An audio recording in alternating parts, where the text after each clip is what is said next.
Hello students, welcome to DNS day night study channel में आपका स्वागत है। मैं आपकी केमिस्ट्री की टीचर दिव्यांगना सिंह। मैं आप लोगों को केमिस्ट्री एमएससी केमिस्ट्री की प्रिपरेशन कराऊंगी। सीयूईटी जो सेंट्रल यूनिवर्सिटीज़ की एग्ज़ामिनेशन की प्रिपरेशन हो रही हैं, तो उसमें एमएससी केमिस्ट्री से रिलेटेड जितने भी एग्ज़ाम्स होंगे उसकी मैं प्रिपरेशन आपको कराऊंगी। ठीक है, तो जैसा आप सबको पता है कि डीएनएस ने अपना एक ऐप लॉन्च किया है। ठीक है, वो ऐप का नाम है डीएनएस एजुकेयर। ठीक है, तो डीएनएस जो ऐप है उस पर आपको डिफरेंट सेंट्रल यूनिवर्सिटीज़ या फिर अदर स्टेट यूनिवर्सिटीज़ की जो अंडर ग्रेजुएट यूजी और पोस्ट ग्रेजुएट पीजी कोर्सेज़ के एंट्रेंस एग्ज़ाम की प्रिपरेशन कराई जाएंगी। ठीक है, यहाँ पे आपको BA, BSc, MA, MSc different subjects की मतलब डिफरेंट कोर्सेज़ की प्रिपरेशन कराई जा रही हैं। तो ये डीएनएस एजुकेयर जो है वो इस ऐप को आप डाउनलोड करिए। ठीक है, और इस ऐप पे आपको डिफरेंट कोर्सेज़ की तैयारी के बारे में जानकारी दी जाएंगी। ठीक है, अगर आपको ऐप के बारे में इंफॉर्मेशन चाहिए या डिफरेंट कोर्सेज़ के बारे में कुछ डाउट है तो आप इस नंबर पे कॉल करके आप अपना डाउट क्लियर कर सकते हो। ठीक है, मैं नंबर यहाँ पे लिख दे रही हूँ, एक मिनट।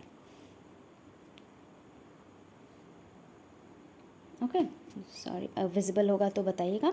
नंबर है आपको 638 ओके 986764।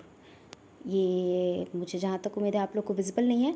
मैं आपको आगे इस नंबर की जानकारी दे देती हूँ। ठीक है, आगे आप देखिए कैसे मैं आपको बताती हूँ कि इसमें क्या है। ठीक है, तो ये देखिए, ये है मेरा कोर्स जो है, जो मैं क्रैश कोर्स केमिस्ट्री से रिलेटेड जो है एमएससी केमिस्ट्री की प्रिपरेशन है। देखिए, इस पर नंबर दिया हुआ है, आपको विजिबल होगा। ठीक है, तो इसमें आप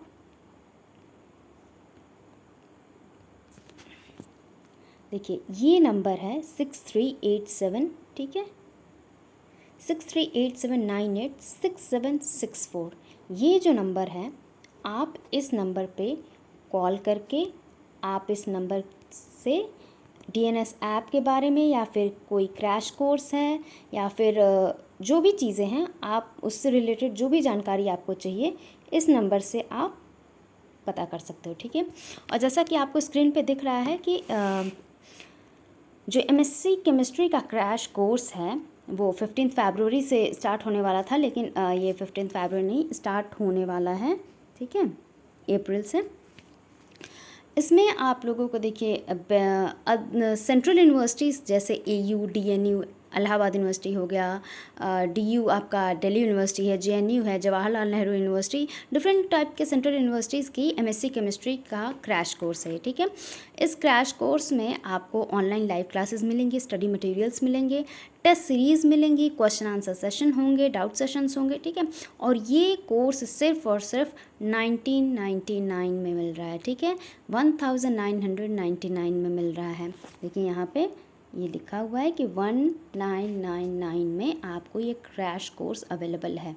ठीक है, ये देखिए, यहाँ पे ऐप की भी जानकारी दी हुई है, डाउनलोड डीएनएस एजुकेयर। ये मोबाइल ऐप है जिसके बारे में मैंने आपको पहले ही बताया। ठीक है, तो आपको पता चल गया कि इसमें क्या आपको मिलेगा इस क्रैश कोर्स में। और आपको अगर अलग से बुक्स की जानकारी लेनी हो या फिर किसी साइट्स की कि हाँ यहाँ पे क्या क्या चीज़ें कहाँ पे मिलेंगी, तो मैं आप लोगों को वीडियो में वो आप लोगों को मैं बता दूँगी। ठीक है, कि क्या आपको पढ़ना है, आपको कौन सी इम्पॉर्टेंट टॉपिक है वो कहाँ पे आपको अवेलेबल होंगी, बुक्स आपके लिए कौन से इम्पॉर्टेंट होंगे, ये सारी मैं आप लोगों को बताऊँगी। ठीक है, ये जो वीडियो है, इस वीडियो में हम अब तक यही देखें कि हाँ डीएनएस के ऐप क्या है, फिर हमारा क्रैश कोर्स के बारे में हम लोगों ने देखा, फिर मैंने अपना इंट्रो भी आपको दिया होगा। ठीक है, मेरा नाम दिव्यांगना सिंह है। देखिए, यहाँ पे लिखा हुआ है मैंने एमएससी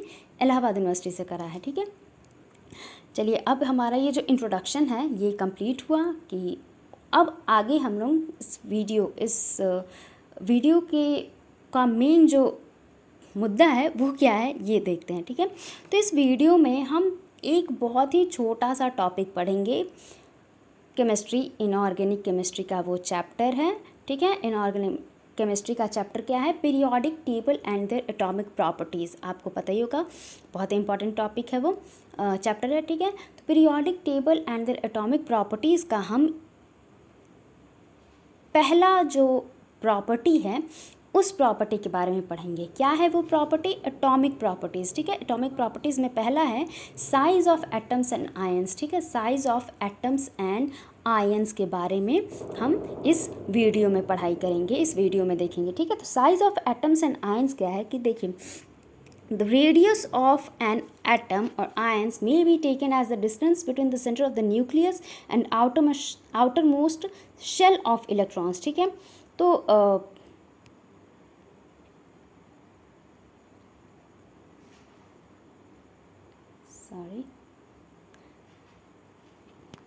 तो देखिए, हमारा जो रेडियस है, रेडियस जो होगा किसी भी एटम या फिर आयन का, वो किसके बीच का डिस्टेंस होगा, वो होगा न्यूक्लियस के सेंटर से और outermost shell of electrons, ठीक है।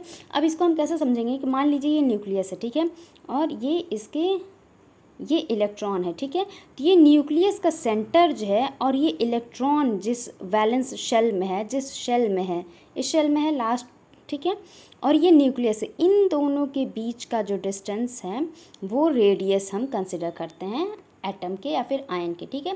एटम और आयन का रेडियस जो होता है वो किसके बीच का डिस्टेंस होता है, सेंटर ऑफ न्यूक्लियस, न्यूक्लियस के सेंटर और outermost shell of electrons के, ठीक है। इलेक्ट्रॉन आउटर मोस्ट शेल में है उसके बीच के डिस्टेंस का, ठीक है। लेकिन क्या इसमें देखिए आपको वो हो रहा है कि एब्सोल्यूट साइज़ जो है एटम का वो हम डिफ़ाइन नहीं कर सकते हैं, ठीक है। एब्सोल्यूट साइज़ हम एटम का डिफ़ाइन नहीं कर सकते हैं। वहाँ पे देखिए 2 रीज़न दिया हुआ है, ठीक है। वो रीज़न क्या है हम देख लेते हैं, लेकिन रीज़न देखने से पहले हम आपको कुछ बता दूँ कि आप लोगों को पता होगा, आप लोगों ने 12th में भी पढ़ा होगा और ग्रेजुएशन में भी पढ़ा होगा, ठीक है, कि जो हमारा इलेक्ट्रॉन है वो इलेक्ट्रॉन डुअल नेचर का होता है। डुअल मतलब कि उसके दो नेचर होते हैं, ठीक है। एक उसको पार्टिकल नेचर से हम मतलब जाना जाता है, इलेक्ट्रॉन पार्टिकल नेचर का होता है, और दूसरा इलेक्ट्रॉन वेव नेचर का होता है। पार्टिकल नेचर आपको पता ही है किसने दिया है, बोर और रदरफोर्ड ने दिया है कि हाँ इलेक्ट्रॉन जो है वो पार्टिकल नेचर का है और वो न्यूक्लियस के अराउंड रिवॉल्व कर रहा है, ठीक है। और इलेक्ट्रॉन जो वेव है वो किसने दिया है, वो डी ब्रॉगली एंड हिजनबर्ग ने दिया है, ठीक है। हिजनबर्ग और डी ब्रॉगली आप लोग क्वांटम केमिस्ट्री में पढ़ोगे, क्वांटम जो चैप्टर आता है क्वांटम नंबर्स वाला, ठीक है। तो उसमें जिसमें आप डी ब्रॉगली के बारे में पढ़ते हो, हिजनबर्ग के बारे में पढ़ते हो, श्रोडिंगर के बारे में पढ़ते हो, ठीक है। तो इन्होंने डी ब्रॉगली और हिजनबर्ग ने इलेक्ट्रॉन को वेव नेचर बताया है, ठीक है। तो हमें पता चल गया कि बोहर ने और रदरफोर्ड ने इलेक्ट्रॉन को पार्टिकल नेचर बताया है, और वहीं डी ब्रॉगली और हिजनबर्ग ने जो है वो इलेक्ट्रॉन को वेव नेचर बताया। तो देखिए यहीं पे है हमारा पहला रीज़न, क्या दे रहा है, क्वांटम मैकेनिक्स का ही दे रहा है कि according to quantum mechanics an electron at times may close to the nucleus while at the other times it may be far away from the nucleus. अब आपको पता है कि वेव जो है, वेव का कैसा नेचर होता है, वो कैसे चलता है, आपको पता ही है, ये ऐसे ऐसे होता है ना वेव, ऐसे ऐसे ऐसे ऐसे, ठीक है। तो इसका कोई एग्जैक्ट वो नहीं होता है, ये अभी यहाँ पे है तो तुरंत आप यहाँ पे आ जाएगा, ठीक है। इस टाइम पीरियड कंफर्म नहीं होता है, ठीक है, कि हाँ कितने टाइम पीरियड में कहाँ है, कुछ कंफर्म नहीं होता है कि वो जो पार्टिकल है या फिर वो जो इलेक्ट्रॉन है वो कहाँ पे होगा। तो सेम यही वो इस पॉइंट पे बता रहा है कि क्वांटम मैकेनिक्स के हिसाब से जो इलेक्ट्रॉन है वो एक टाइम पे कभी न्यूक्लियस के पास रहेगा तो कभी न्यूक्लियस से दूर रहेगा, ठीक है। तो अब इससे अगर न्यूक्लियस के पास रहा फिर न्यूक्लियस से दूर रहा तो इससे हम साइज़ कैसे पता करेंगे? साइज़ का तो यही दिया था, रेडियस का ये दिया था ना कि रेडियस जो है हमारा सेंटर ऑफ न्यूक्लियस और outermost shell of electrons के बीच का डिस्टेंस है, ठीक है। तो अब न्यूक्लियस के पास में कभी इलेक्ट्रॉन रह रहा है तो कभी दूर में रह रहा है, तो इससे हम उसके एग्जैक्ट जो रेडियस है वो उसका हम पता नहीं लगा सकते, ठीक है। फिर दूसरा क्या है, देखिए तो वही है, in other words it is not possible to define any boundary for an atom और एन आयन। तो इससे हम क्या कर सकते हैं, इससे हम एटम या फिर आयन का एक बाउंड्री डिफाइन नहीं कर पाएंगे कि हाँ वो इतने ही लिमिट में इलेक्ट्रॉन घूम रहा है, ठीक है, क्योंकि इलेक्ट्रॉन कभी पास में रह रहा है न्यूक्लियस के, कभी दूर रह रहा है, तो ये बाउंड्री कहाँ डिसाइड हो पा रहा है, ठीक। और दूसरा पॉसिबल ये है इसका रीज़न कि क्यों हम उसका एग्जैक्ट क्या था एब्सोल्यूट साइज़ नहीं पता कर पाएंगे, दूसरा रीज़न उसका ये है कि जो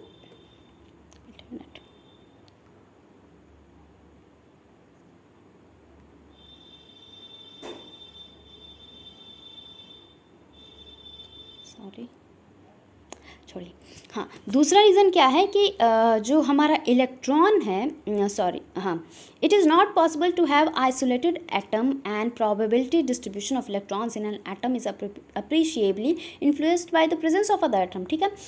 हमारा जो एटम है वो दूसरे एटम के प्रेजेंस से भी उसका जो वो है क्या कहलाता है उसके इन्वायरमेंट से भी ये इन्फ्लुएंस होता है, ठीक है। इससे क्या होता है कि उससे हम रेडियस के बारे में अच्छे से नहीं जानकारी मिल पाती है, ठीक है। तो जो एक एटम है और उसके प्रेजेंस में अगर कोई दूसरा मतलब उसके अगल बगल नेबर में तो और भी एटम्स है, तो उस एटम्स के प्रेजेंस से भी एग्जैक्ट हमारा एब्सोल्यूट साइज़ नहीं मिलता है, ठीक। अब देखिए, अब इस एब्सोल्यूट साइज़ नहीं हमें पता चल पा रहा है, तो इसके लिए हमारा जो साइज़ ऑफ एटम्स या फिर आयंस के लिए तीन नहीं 4 ऑपरेशनल कॉन्सेप्ट दिए गए हैं रेडाई के, ठीक है। तो वो क्या क्या है, covalent radii, van der Waals radii, metallic radii and ionic radii, ठीक है। कोवलेंट रेडाई हम आज इस वीडियो में कोवलेंट रेडाई ही पढ़ेंगे क्योंकि हमारा ये वीडियो ज़्यादा टाइम का नहीं करना है, ठीक है, हमें 20-25 मिनट में ही कंप्लीट करना है, ठीक है। तो हमारा कोवलेंट रेडाई पहला जो इम्पॉर्टेंट ऑपरेशन जो कंसेप्ट है वो कोवलेंट रेडाई, ठीक है। लेकिन कोवलेंट रेडाई पहले पढ़ने से पहले हम एक टर्म के बारे में जान लेते हैं, वो क्या है, effective nuclear charge. Effective nuclear charge, Z effective इसको बोलते हैं, ठीक है। इसको जेड इफ़ेक्टिव बोलते हैं, मैं लिख देती हूँ यहाँ पे जेड इफ़ेक्टिव, ठीक।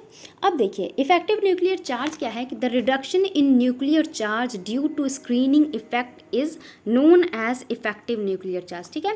जो स्क्रीनिंग इफेक्ट के कारण जो न्यूक्लियर चार्ज में रिडक्शन हो रहा है, ठीक है, स्क्रीनिंग इफेक्ट के कारण जो न्यूक्लियर चार्ज में रिडक्शन हो रहा है उसी को हम इफेक्टिव न्यूक्लियर चार्ज बोलते हैं, ठीक है। लेकिन अब इफेक्टिव न्यूक्लियर चार्ज जानने से पहले हमें स्क्रीनिंग इफेक्ट जानना होगा कि स्क्रीनिंग इफेक्ट क्या होता है। स्क्रीनिंग इफेक्ट हम पढ़ लेते हैं, अगर समझाते हैं वो समझ आएगा तभी हमें इफेक्टिव न्यूक्लियर चार्ज समझ में आएगा, ठीक है। तो स्क्रीनिंग इफेक्ट देख लेते हैं क्या है हमारा, चलिए। स्क्रीनिंग इफेक्ट हमारा या फिर शील्डिंग इफेक्ट उसको बोलते हैं, the decrement in force of attraction between the nucleus and valence electron due to inter electronic repulsion is known as screening effect, ठीक है।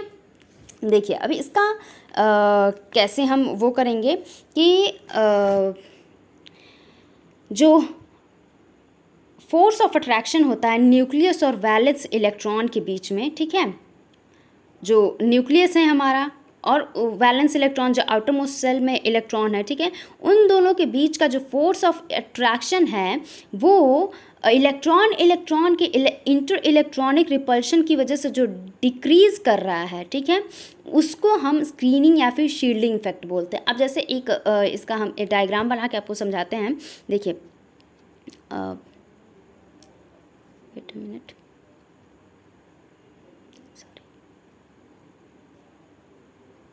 हाँ ठीक है। ये हमारा मान लीजिए न्यूक्लियस है, ठीक है।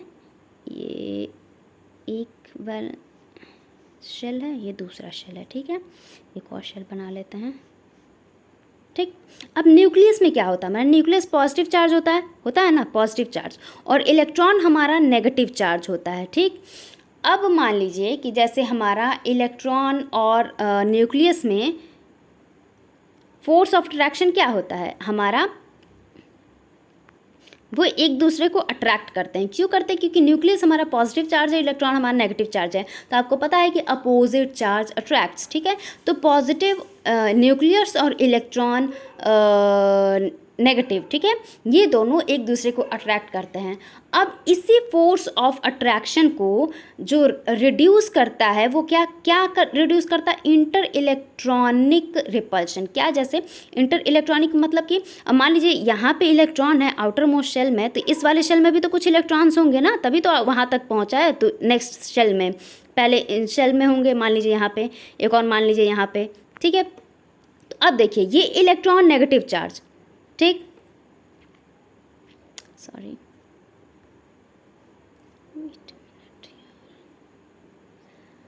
हाँ, ये इलेक्ट्रॉन नेगेटिव चार्ज, ठीक है, ये इलेक्ट्रॉन नेगेटिव चार्ज। अब इन दोनों के बीच में हमारा रिपल्शन फोर्स हो रहा है। क्यों, क्योंकि इलेक्ट्रॉन हमारा नेगेटिव, दूसरा इलेक्ट्रॉन भी नेगेटिव, तो अब सेम चार्ज रिपेल करते हैं और डिफरेंट चार्ज अट्रैक्ट करते हैं, ठीक है।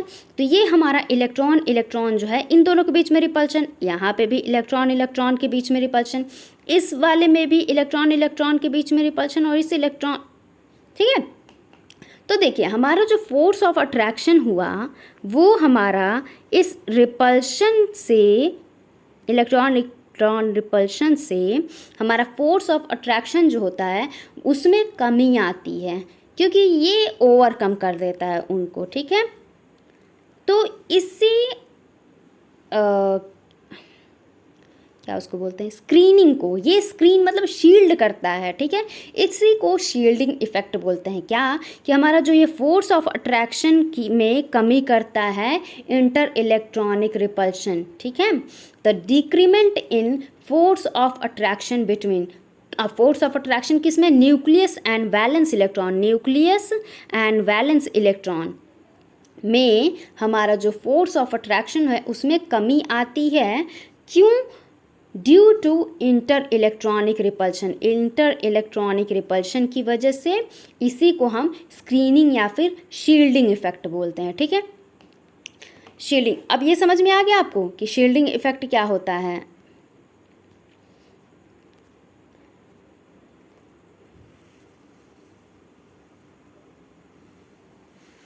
ठीक है, तो शील्डिंग इफेक्ट हमारा डिफिनेशन यहाँ पे दिया हुआ है कि the decrement in force of attraction between the nucleus and valence electron due to inter electronic repulsion is known as screening और शील्डिंग इफेक्ट, ठीक है। देखिए जेड, इसको हम, ये हमारा शील्डिंग इफेक्ट हो गया। अब इससे हम पता समझेंगे इफेक्टिव न्यूक्लियर चार्ज। तो इफेक्टिव न्यूक्लियर चार्ज क्या है, the reduction in nuclear charge, nuclear charge के रिडक्शन में, न्यूक्लियर चार्ज के में रिडक्शन जो होता है वो स्क्रीनिंग इफेक्ट की वजह से जो रिडक्शन हो रहा है उसी को हम इफेक्टिव न्यूक्लियर चार्ज बोले हैं। मतलब कि जो हमारा जो न्यूक्लियस पे जो चार्ज है उसमें रिडक्शन हो रहा है, वो स्क्रीनिंग इफेक्ट, वो शील्ड कर दे रहा है उस क्या कहलाता है, रिडक्शन, अट्रैक्शन को। तो इसकी वजह से हमारा जो रिडक्शन हो रहा है न्यूक्लियर चार्ज में उसको हम इफेक्टिव न्यूक्लियर चार्ज बोलते हैं। इफेक्टिव न्यूक्लियर चार्ज का मतलब कि reduction in nuclear charge due to screening effect, ठीक। इसका देखिए फॉर्मूला दिया हुआ है, इसको यहाँ पे ये सिग्मा होगा, आई थिंक सो, हाँ सिग्मा होगा। और सिग्मा हमारा यहाँ पे स्क्रीनिंग कांस्टेंट के नाम से जाना जाता है, स्क्रीनिंग कांस्टेंट, ठीक है। तो जेड इफेक्टिव जो होता है वो जेड माइनस सिग्मा होता है, जेड हमारा एटॉमिक नंबर होता है और सिग्मा हमारा स्क्रीनिंग कांस्टेंट होता है। तो ये हमारा स्क्रीनिंग और शील्डिंग इफेक्ट हो गया। अब हमें पता चल गया, तो अब हम आते हैं कि हमारा कोवलेंट रेडाई क्या होता है। इस वीडियो में पढ़ना है कोवलेंट रेडियस। तो कोवलेंट रेडियस का देखिए डेफिनेशन दिया हुआ है, 1/2 of the distance between the nuclei of two covalently bonded atoms of the same elements in a molecule. Molecule में सेम टाइप के जो एलिमेंट्स हैं, ठीक है, उस एलिमेंट का जो न्यूक्लियस के बीच का जो डिस्टेंस है, ठीक है, उसको हम कोवलेंट रेडियस के नाम से जानते हैं, ठीक है।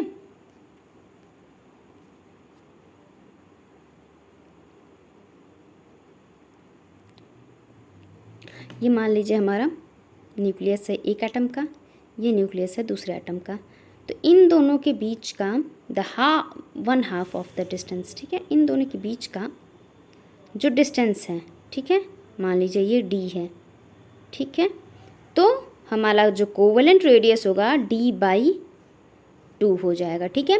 1/2 of the distance between the nuclei of two covalently bonded atom. Two covalently bonded atom जो है वो कोवलेंटली बॉन्डेड होंगे, उन दोनों के बीच के न्यूक्लियाई का डिस्टेंस का हाफ डिस्टेंस जो है उसको हम कोवलेंट रेडियस के नाम से जानते हैं, ठीक है। कोवलेंट रेडियस जो है हमारा है वो 1/2 of the distance between the nuclei of the two covalently bonded atoms of same elements, ठीक है, सेम एलिमेंट्स के होना चाहिए इन अ मॉलिक्यूल, मॉलिक्यूल के सेम एलिमेंट्स, ठीक है, is taken as the covalent radius of the atom, ठीक है।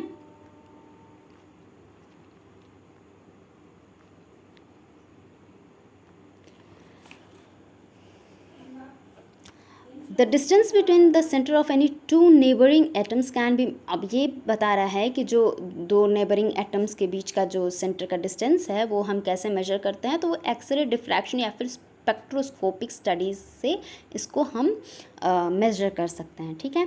अब देखिए क्या होता है कि मान लीजिए तो सेम टाइप के एलिमेंट्स हो गए, तो सेम टाइप के एलिमेंट्स का क्या होता है कि 1/2 ऑफ द डिस्टेंस हो जाएगा, ठीक है। अब मान लीजिए कि हमारा जो टू अनलाइक एटम्स, मतलब दोनों डिफरेंट एटम्स हों, ठीक है, तो उनका हम कैसे कोवलेंट रेडियस जानेंगे, तो उसका कैसे क्या होगा कि अब जो अनलाइक एटम्स होते हैं वो इलेक्ट्रोनेगेटिविटी वो लोग में आएगी ना, अनलाइक एटम्स हैं तो कुछ ना कुछ तो कोई ना कोई तो एक इलेक्ट्रोनेगेटिव होगा दूसरे से, ठीक है। तो उससे क्या होगा कि वो जो अनलाइक एटम्स होंगे उनका कोवलेंट रेडियस जो है वो कोवलेंट एटम से कम होगा, ठीक। अब ये क्यों कम होगा, अब आप मान लीजिए कि दो एटम्स हैं, ठीक है, ए और बी, ठीक है, हम एग्जाम्पल ऐसे ही बोल के समझा रहे हैं आपको, ए और बी है, ठीक है, ए हमारा मोर इलेक्ट्रोनेगेटिव है, ठीक है, और बी हमारा लेस इलेक्ट्रोनेगेटिव एटम है, ठीक है। तो अब जो ये होगा कि ए पे जो हमारा नेगेटिव चार्ज है वो एक्यूमुलेट करेगा क्योंकि वो मोर इलेक्ट्रोनेगेटिव है, ठीक है, सॉरी नेगेटिव चार्ज, ठीक, हाँ, और जो हमारा पॉजिटिव चार्ज है वो बी पे एक्यूमुलेट करेगा, ठीक, वो ज़्यादा कम इलेक्ट्रोनेगेटिव है, तो इसकी वजह से क्या होगा हमारा कि ए और बी पे पॉजिटिव और नेगेटिव चार्ज जो हैं हमारे एक्यूमुलेट हो जाएंगे, तो इसकी वजह से हमारा जो अट्रैक्शन है वो एडिशनल अट्रैक्शन बढ़ जाएगा उस पर, क्योंकि जो हमारे पॉजिटिव और नेगेटिव चार्जेस हैं वो तो ए या फिर बी पे एक्यूमुलेट कर गए हैं, तो इसकी वजह से एक्स्ट्रा एडिशनल अट्रैक्शन फोर्स हमारा वहाँ पे ऐड हो जाएगा इलेक्ट्रोनेगेटिव एटम में। तो ये जो अट्रैक्टिव फोर्स जो है ये हमारा क्या करेगा कि ए और बी को और भी पास लेते आएगा, क्योंकि और अट्रैक्ट कर रहा है तो और भी पास लेके आ जाएगा, ठीक है। तो इसकी वजह से जो पास लेके आ जाएगा तो उन दोनों के बीच का न्यूक्लियस का डिस्टेंस तो कम हो जाएगा ना, तो उन दोनों के बीच का न्यूक्लियस का डिस्टेंस जब कम हो जाएगा तो यही हमारा मतलब बताएगा कि अनलाइक एटम्स में हमारे जो कोवलेंट रेडियस हैं वो as compare to like atoms कम होंगे कोवलेंट रेडाई, ठीक है। समझ में आया कि अनलाइक एटम का जो कोवलेंट रेडाई होगा वो कम होगा as compare to like atoms, ठीक है। तो ये हमारा कोवलेंट रेडियस का लाइक्ड और अनलाइक्ड एटम्स के बारे में था, ठीक है। अब चलिए पीरियोडिक ट्रेंड देख लेते हैं। पीरियोडिक ट्रेंड कोवलेंट रेडाई का क्या है। तो कोवलेंट रेडाई जो है वो लेफ़्ट टू राइट अगर हम जाते हैं पीरियड में तो वो डिक्रीज़ करता है, ठीक है। और अगर हम टॉप टू बॉटम ग्रुप में जाते हैं तो वो इंक्रीज़ करता है। पीरियोडिक ट्रेंड जो है कोवलेंट रेडाई का लेफ़्ट टू राइट इंक्रीज़ करता है और लेफ़्ट टू राइट डिक्रीज़ करता है और टॉप टू बॉटम इंक्रीज़ करता है। अब इसका देखिए हम कैसे एक एक करके पता करते हैं, कैसे पता चलेगा कि ये क्या रीज़न है कि वो मतलब डिक्रीज़ करता है लेफ़्ट टू राइट और टॉप टू बॉटम इंक्रीज़ करता है। तो पहले हम लेफ़्ट टू राइट पीरियड में देख लेते हैं, ठीक है। तो the greater the effective nuclear charge the greater will be the force with which the electron is pulled towards the nucleus. अब देखिए पहले छोड़िए इसको, हम पता कैसे करते हैं। अगर किसी भी साइज़ के बारे में अगर हम पता करना है तो देखिए पीरियड में हम अगर मूव करते हैं तो पीरियड में तो हमारा एक ही शेल हो, मतलब नंबर ऑफ़ शेल तो इंक्रीज़ करते नहीं हैं। हमारा एक ही शेल रहेगा। मान लीजिए हम सेकंड पीरियड में हैं, ठीक है। तो सेकंड पीरियड में हमारा कौन कौन सा शेल आता है, के और एल शेल आता है। मैं बना देती हूँ, ठीक है। अब मान लीजिए एग्जांपल हम ले लेते हैं, हम इसी में लेते हैं। सेकंड पीरियड के एलिमेंट्स क्या होते हैं, Li, ठीक है, Be, boron, carbon, nitrogen, oxygen, fluorine, etcetera etcetera, neon भी है, ठीक है। तो अब देखिए कि lithium, beryllium, boron, carbon, nitrogen, oxygen, fluorine में क्या है हमारा, इन सब के पास हमारा दो ही शेल है। मतलब क्या, के और एल, मतलब कि इसका हम अगर वो करते हैं, इलेक्ट्रॉनिक कन्फिग्रेशन करते हैं तो Li का क्या होगा 2 1 क्या ऐसे जो हमारा 2 8 8 18 से करते हैं तो 2 1 लिथियम का हो जाएगा, 2 2 बेरिलियम का हो जाएगा, बोरॉन का 2 3 हो जाएगा, कार्बन का 2 4 हो जाएगा, नाइट्रोजन का 2 5 हो जाएगा, ऑक्सीजन का 2 6 हो जाएगा, F का 2 7, फ्लोरीन का 2 7 हो जाएगा, ठीक है। तो इससे क्या हमारे पास दो ही तो शेल आ रहा है ना, के और एल सब शेल, ठीक है। तो इससे हमारे नंबर ऑफ़ शेल्स तो इंक्रीज़ कर नहीं रहे हैं, तो इससे हम साइज़ का पता कर नहीं पाएंगे। तो यहाँ पे ये नंबर ऑफ़ शेल बताएगा नहीं कि हाँ साइज़ कैसे इंक्रीज़ कर रहा है, ठीक है। यहाँ पे हमें इफ़ेक्टिव न्यूक्लियर चार्ज बताएगा। वो कैसे बताएगा कि देखिए हम जैसे जैसे आगे बढ़ते जा रहे हैं, ठीक है, वैसे वैसे हमारा जो प्रोटॉन है, न्यूक्लियस के अंदर जो प्रोटॉन है वो बढ़ता जा रहा है, ठीक है। और प्रोटॉन क्या होते हैं, proton, number of proton equals to number of electron. जितने नंबर ऑफ़ इलेक्ट्रॉन्स आपके एटम में हैं उतने ही नंबर ऑफ़ प्रोटॉन होंगे, ठीक है। तो देखिए एक नॉर्मल एग्जांपल हम फ्लोरीन का लेते हैं। फ्लोरीन का ये हमारा न्यूक्लियस, ठीक है। इसमें 2 इलेक्ट्रॉन्स, मान लीजिए एक ये और उसके बाद से 7 इलेक्ट्रॉन्स होंगे हमारे बाहर। 1 2 3 4 5 6 7 हुए ना, 1 2 3 4 5 6 7, ठीक है। सॉरी यार क्या हो रहा है।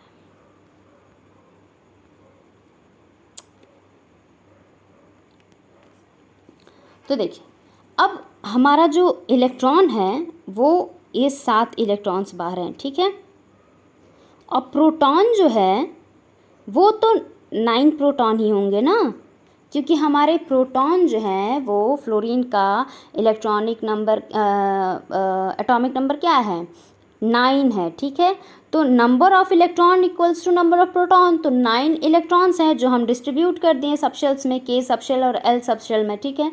और हमारा जो नंबर ऑफ़ प्रोटॉन है वो तो 9 ही होगा ना, 9 ही होगा, ठीक है।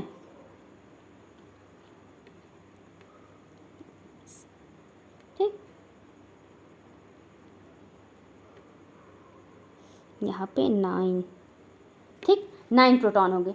अब जो हमारे नंबर ऑफ प्रोटॉन है वही तो न्यूक्लियर चार्ज डिसाइड करते हैं। न्यूक्लियस के अंदर ही तो प्रोटॉन होते हैं, वही न्यूक्लियस तो हमारा जो न्यूट्रॉन, प्रोटॉन एंड इलेक्ट्रॉन, तो न्यूट्रॉन तो हमारा 0 उस पर चार्ज होता है, लेकिन प्रोटॉन के पास पॉजिटिव चार्ज होता है, तो वही तुम्हारा न्यूक्लियर चार्ज हुआ, न्यूक्लियस का जो चार्ज हुआ वही तो चार्ज हुआ, ठीक है।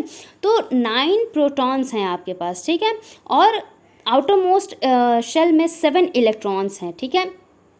तो इन दोनों के बीच में अट्रैक्शन क्या हुआ ना, अट्रैक्शन जो है वो न्यूक्लियर चार्ज यहाँ पे इंक्रीज़ करा ना, क्यों किया, क्योंकि हमारा प्रोटॉन ज़्यादा है as compare two electron, outer most electron से कंपेयर करें तो प्रोटॉन ज़्यादा है, ठीक है। तो ये हमारा प्रोटॉन अगर ज़्यादा है तो वो इलेक्ट्रॉन को ईजिली पुल करेगा ना अपनी तरफ। अगर इलेक्ट्रॉन ज़्यादा होता तो वो मतलब दूर भागता न्यूक्लियस से, ठीक है। लेकिन हमारा जो प्रोटॉन ज़्यादा होने की वजह से वो इलेक्ट्रॉन्स को अपनी तरफ पुल कर रहा है, ठीक है। तो इसकी वजह से जो हमारा अट्रैक्शन है वो इंक्रीज़ करेगा मतलब वो अपनी तरफ खींच रहा है तो अट्रैक्शन इंक्रीज़ करेगा। ऑब्वियस सी बात है, आपका प्रोटॉन पॉजिटिव चार्ज है और इलेक्ट्रॉन नेगेटिव चार्ज है। पॉजिटिव चार्ज हमारे पास ज़्यादा है as compare to negative charge, तो वो अपनी तरफ पुल कर रहा है, ठीक है। तो वो अपनी तरफ पुल कर रहा है, तो इसकी वजह से यहाँ पे एटॉमिक रेडियस जो है हमारा डिक्रीज़ कर जाएगा, ठीक है। समझ में आया। अगर कोई भी अट्रैक्शन ज़्यादा है कहीं पे भी तो उसकी वजह से वो अपनी तरफ खींचेगा किसी भी चीज़ को, तो उसकी वजह से उन दोनों के बीच का डिस्टेंस जो है वो कम हो जाएगा। तो यहाँ पे हमारा पीरियोडिक ट्रेंड समझ में आया। कोवलेंट रेडाई का पीरियड में क्यों कम हो रहा है, क्यों डिक्रीज़ हो रहा है, because of effective nuclear charge, ठीक। अब चलिए आगे का देखते हैं, ठीक है। Variation of covalent radii in period हो गया। चलिए अब ग्रुप में देख लेते हैं, ठीक है। तो ग्रुप में भी हम उसी तरीके से देखेंगे। ग्रुप में क्या हो रहा था, इंक्रीज़ कर रहा था, तो हम पहले नंबर ऑफ़ शेल्स देख लेंगे कि अगर शेल्स इंक्रीज़ कर रहे हैं तो उसकी वजह से हो रहे हैं, या फिर अगर वो नहीं वहाँ पे काम करेगा तो हम इफेक्टिव न्यूक्लियर चार्ज देख लेंगे, ठीक है। तो यहाँ पे सीधा सीधा आपको दिख रहा है variation of covalent radii in group में। देखिए सीधा ग्रुप मैंने पहले ग्रुप का लिया है, ठीक है। इसमें सीधा दिख रहा है कि जैसे जैसे हम नीचे बढ़ते हैं वैसे वैसे नंबर ऑफ़ शेल्स बढ़ते जाते हैं। पहले में हमारा हाइड्रोजन में के शेल होता है, लिथियम में के एल होता है, ठीक है, सोडियम में के एल एम हो जाता है, ऐसे ही करके इंक्रीज करते जाता है, ठीक है।